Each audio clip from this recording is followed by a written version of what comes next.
তারপর থেকে মনে হচ্ছে আমার যেন নিজের ভাই, আমার বন্ধু। কারণ ধরো ১ বছর ১.৫ বছর পর দেখা হলো কোনো শুটিংয়ে। এমনভাবে কথা বলতো যেন ওর সঙ্গে আমার প্রত্যেকদিন কথা হয়, প্রত্যেকদিন একটা আলোচনা। সেই রাজর্ষি দা বলে কথা বলা। সেই দিনগুলোর কথা তো ভোলা যায় না। আর ব্যবহার তো মানুষের কেউ কেড়ে নিয়ে চলে যাবে না, বলো? ঠিক, একদমই তাই। মানুষের ভালো মানুষের শিল্পী হতে গেলে একটা ভালো মানুষ হতে হবে।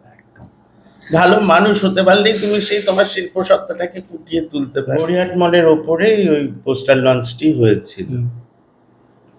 আড়ালে ডেকে আমি বললাম, এই তোমার তো ট্যাগ ঝুলছে, পড়বার সময় দেখে পড়োনি?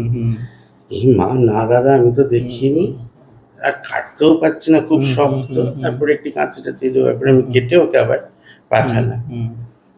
এইভাবে ওর সঙ্গে আমার আলাপ।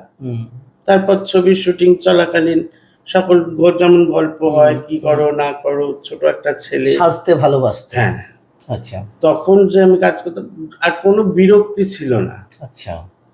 অনেক মেগায় আমি ওর লুক করেছি, অনেক মেগায়।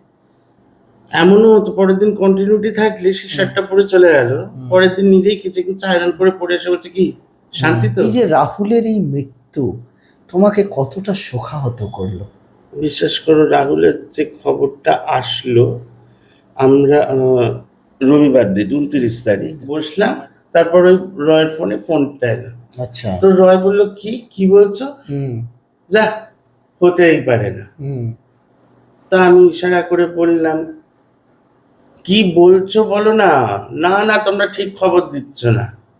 কেউ বিশ্বাস করতে পারেনি। তা আমি ভাবছি যে রয়ের অন্য পার্সোনাল কোনো কিছু, তাই আর জিজ্ঞেস করলাম না। ফোনটা রেখে বলছে, এই দেখো তো ফেসবুকটা খুলে, রাহুলদার নাকি মারা গেছে জলে পড়ে। আমার তো রাহুল না, রাহুল মানে ইন্ডাস্ট্রিতে রাহুল ৩টি আছে প্রবাবলি। আমি বলছি, কোন রাহুল? অরুণোদয় দা। আমি বলছি, হতেই পারে না, যা কি বলিস?